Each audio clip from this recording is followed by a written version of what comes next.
The old saying goes, practice makes perfect. While perfection is impossible, Geno Auriemma and his assistant strive to get the Huskies as close as possible.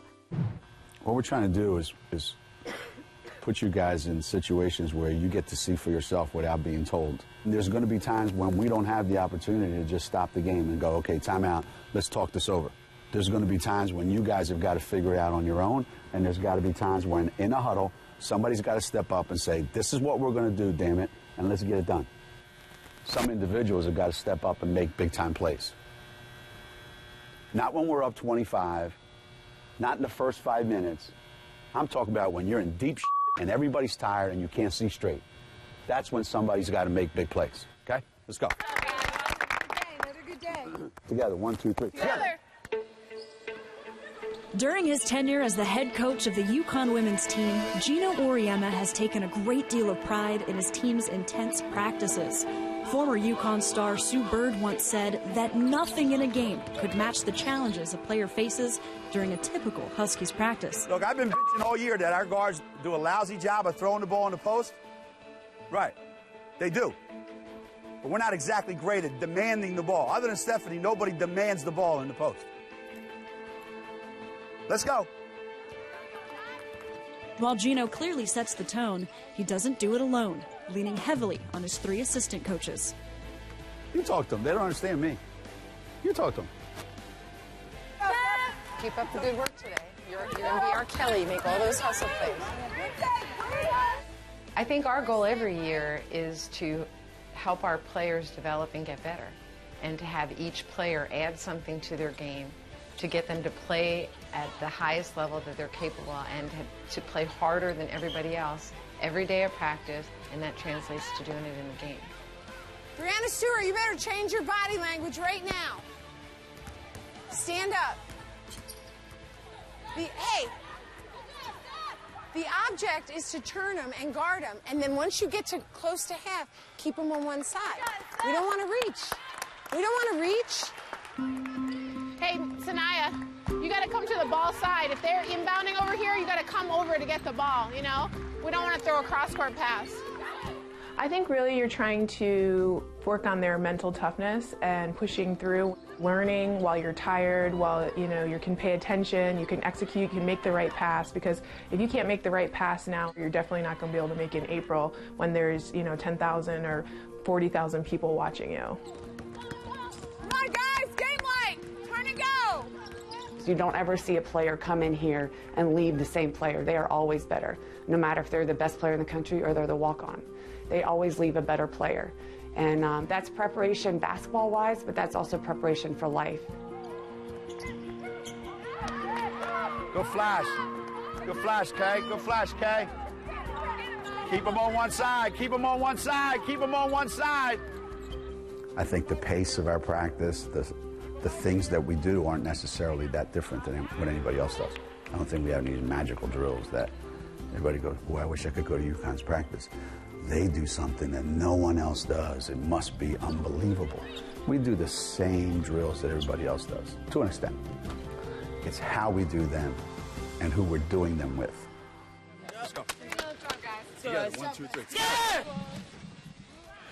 We're back with Coach Auriemma. We're coming off a segment where we showed what happens at a UConn practice. How much of your success in games is based on the speed and skill in practice? I think the majority of our success over the years is based on a culture that we have that's been created and instilled over 29 years. That's part one. Part two is we happen to have a lot of really good players year in and year out. Part three is how personally accountable we hold each and every player on our team every minute of every day for those 2 hours that we're out there in every single thing that we do. No screen, no cut. If we do this and nobody's open, then what's the point? Somebody better be open every time. You take the culture that they have to live up to, the fact that we have lots of really good players, and the fact that every minute of every day they can't be anything less than great, and that accounts for winning all the games that we've won. Good pass. Good pass. Good pass. Do you want to share things with other coaches? Has anybody ever asked to be a guest at one of your practices? Are you open to that? Oh, yeah. We've had lots of coaches come to our practice. There's never been anybody that's contacted our office and said, can I come to practice? And we said no. And it doesn't matter who they are, no matter where they're from, no matter where they coach. Even in season, would you? Oh, yeah, absolutely. Absolutely.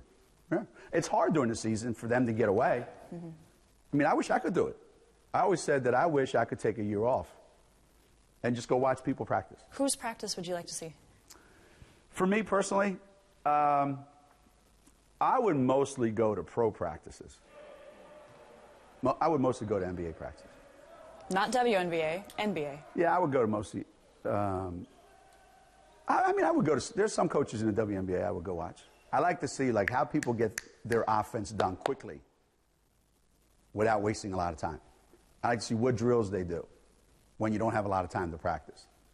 I like to go see, you know, how do the best players react when they're being coached, you know, in that kind of environment. And how do you defend the best players in the world? Like sometimes for us to game plan for a team, it's not that hard because they may only have like 2 players we have to guard. But if you're looking at the pros, they got 5 guys that have to be guarded. So I'm always thinking about stuff like that. I'll go to watch high school games when I'm recruiting. And if it's a really good high school coach, it's never failed. I'll see at least one thing every single high school game I've ever been to that I go, that's interesting. I'm surprised. Oh, why? Well, why? If you want to rank it, here I'll do it. High school coach, college coach, pro coach. What are the innovative things that high school coach? But you know what? There's a lot of coaches coaching in the pros that are terrible. And there's a lot of high school coaches that are really, really good. So I think just because of where you coach doesn't necessarily make you a good or great coach. What are you looking at? Head up. Don't look down at the floor. Head up. Head up. Look at the post all the time. One of the advantages that I think we have is that I coached high school. So I know how to coach bad players. Because when you're coaching in high school, you're coaching bad players. You're coaching players that don't know how to play. You have to teach them how to play. So you have to come up with all these different ways to make that bad player a good player. I've coached kids who can't catch, can't dribble, can't pass, and can't shoot. And you have to figure out how to get them to be good. Do they hate you for it? Yes. But it's okay. I don't need any 19-year-old friends.